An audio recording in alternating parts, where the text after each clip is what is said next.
Hi guys, what's up? It's Summer, and in today's video I'm going to be showing you guys my fall book recommendations / fall books I'm super excited to be reading this fall. So the first book I have here is a book that I'm actually currently reading, and it is So Happy for You. So far it's about this girl named Robin and Ellen, and basically Robin is totally against marriages. She doesn't get it. She thinks it's kind of more just like a government thing as to why people are getting married.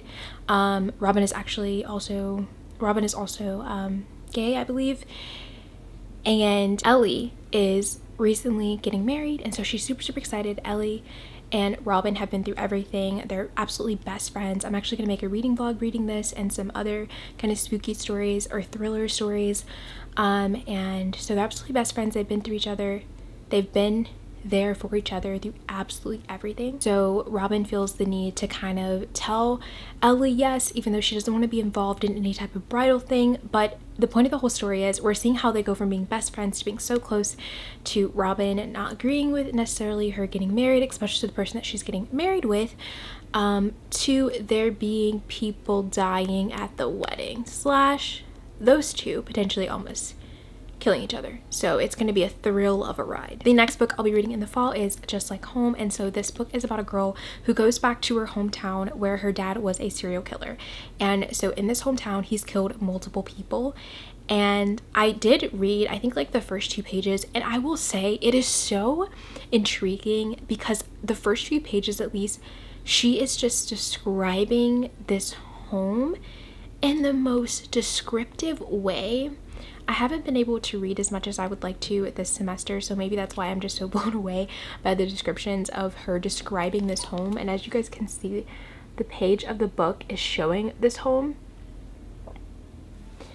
And this is also by the same author who wrote The Echo Wife, so I'm really excited to get to this. The next book I have here, I know a lot of people have been talking about it, but I cannot wait to get my eyes to reading it. And it is The Book Eaters. So this is about a society that they literally live off of eating books. So I believe the main character in this book, she has lived her whole life obviously in the society of where they live by eating books. So she's had a diet of eating fairy tale books and all these other sort of books, but then she has a child, and her child thrives off eating some parts of humans, I believe, which is very uncommon in her culture.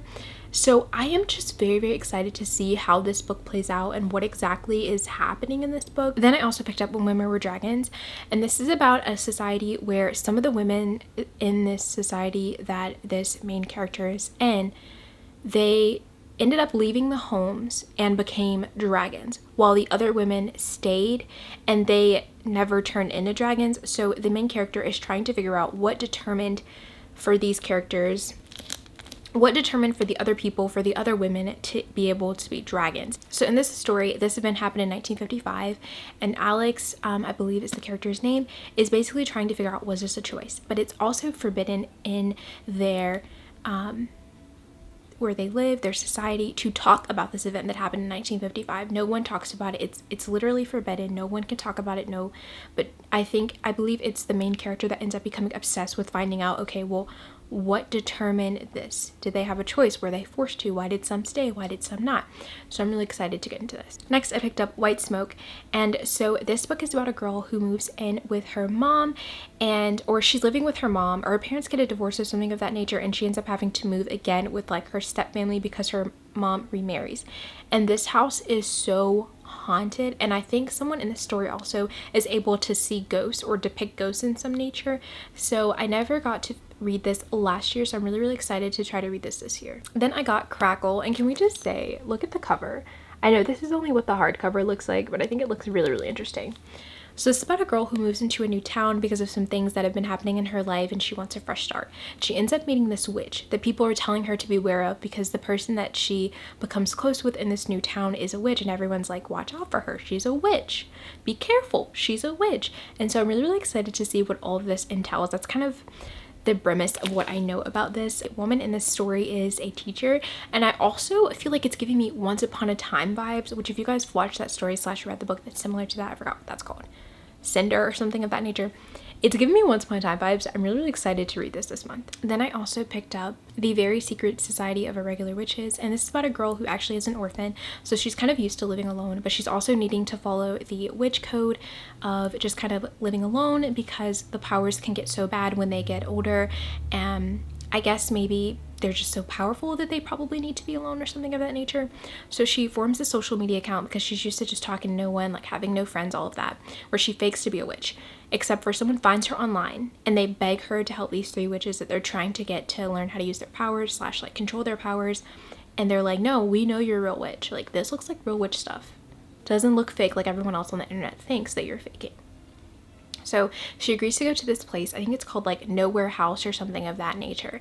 But I think going there, she finds a threat or something of that nature happening.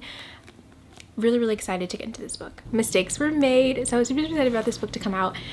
So basically this is about a girl named Cassie and Aaron. Cassie is in college, and Cassie skips this like huge thing that her school is doing. It's like a event type of thing, and she skips it and she ends up going to a bar. So she buys a drink for this stranger, which ends up being Aaron, and it ends up turning into like a one-night stand type of situation. But she finds out the next morning when she goes to meet her friend that the woman that she was with is her friend's mom, and her friend's mom is named Erin. And Erin came to the event because she just wanted to see her daughter afterwards or something of that nature, and I think something happened, and so then she ended up going to the bar, or maybe she just at the bar to like wait for her daughter, something of that nature. She basically just came for her daughter. She came to be able to get closer with her daughter and just to have time and just to be able to spend time with her daughter, but she didn't come to just like randomly hook up with a college student. So then they meet and they find out about each other, but then the worst thing is they actually click after the one night stand for them, and they don't know if it's actually worth risking everything for, because obviously her friend is going to be probably very upset if she finds out that she was with her mom, and then the mom probably has other adult things going on and just doesn't want to upset her daughter and make it uncomfortable for her daughter that she is with someone that is around her age, probably. So I'm really excited about the tea for this. I love a good messy story, period. I love a good messy story, and truly I do. And this is, I think, at least a little over 330 pages. The next book I have here is Dark Room Etiquette, and this is about a boy who he has the perfect life. He has the money, he has the looks, he has the popularity, anything that he's ever wanted his parents have been able to buy. That is until he is kidnapped.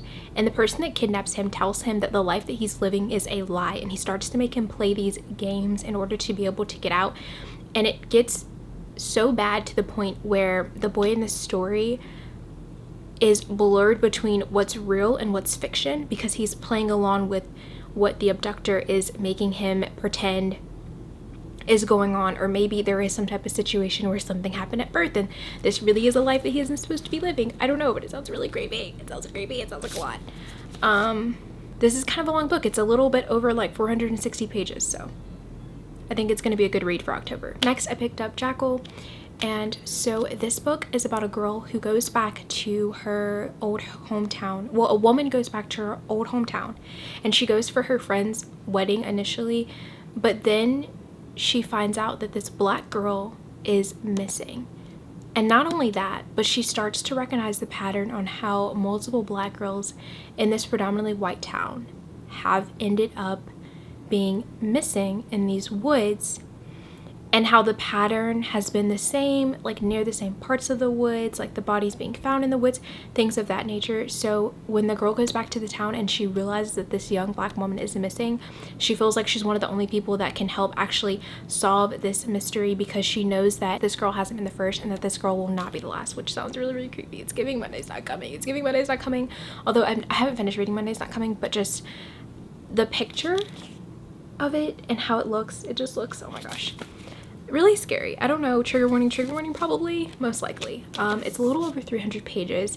I don't know if I'll get to this in October, but I'm definitely excited to read this. I also picked up Bad Girl Reputation, and I think that there's at least 1 or 2 more books before this, so I don't know if I need to read those before I read this one. I believe they are standalones though, and this is about a girl who goes back in town. I don't know if it follows the same girl, but basically she goes back in town and she goes back in town only to meet her dad, or to help her dad with something. And she keeps running into her ex-boyfriend, I think Evan is his name, and she wants nothing to do with Evan. She doesn't want to keep up with the partying. She has turned over her life completely. She doesn't want to get in trouble anymore. She realizes that the last time that they were back in this town together, that they ran wild and they were always partying and getting into things, and she doesn't want to live that lifestyle anymore. However, Evan wants her back really, really bad, and so he's willing to show her that he's changed and that he's really not going to follow the bad reputation that they used to have together, and that he simply just wants to be with her, I believe. So okay, lastly, I picked up Our Missing Hearts, and I'm really, really excited to read this book. It sounds like it has a lot going on, but I know the sole plot of it is this girl, her dad is, he's either a painter or he does something, but they live in a place where the government has completely given up everything in order to, there's laws in place and all of that nature in order to preserve American culture. One of the things that it says, for a decade their lives have been governed by laws written to preserve American culture. In the wake of years of economic instability and violence, to keep the peace and restore prosperity, the authorities are now allowed to relocate children of descendants, especially those of Asian origin. Librarians have been forced to remove books such as unpatriotic, including the work of Bird's mother, Margaret, a Chinese-American poet who left the family when he was 9 years old. So, what America actually is becoming to, but pretty much what America is actually becoming to. I don't know if I can say I'm excited to read this. Like, I really want to know how it all goes. But I'm not gonna lie, I think it makes it 10 times more scary that this is real. I think it makes it more scary that this is real. Like, I don't know, I just feel like, yeah, that's just, like, if America got to the point where they started, like, banning everything that was, like, unpatriotic, even with the whole removing books, and it's just how far will they go with that is just kind of terrifying, because I think America will get to the point where they do that, unfortunately, but I'm trying to get out, period. That doesn't even go along with this, but if you guys have not seen my books, my most anticipated release books, it does start in January, but you guys can like fast forward to the other months. I have other books that I'm super, super excited about that are coming out in November, December, or comment down below if you guys want me to just remake like a fall one or a Christmas one or any of that nature. Please do feel free to let me know. Thank you guys so much for watching, and I have made a book talk now, so feel free to follow me on that, and hopefully I will see you guys in my next video. Bye guys.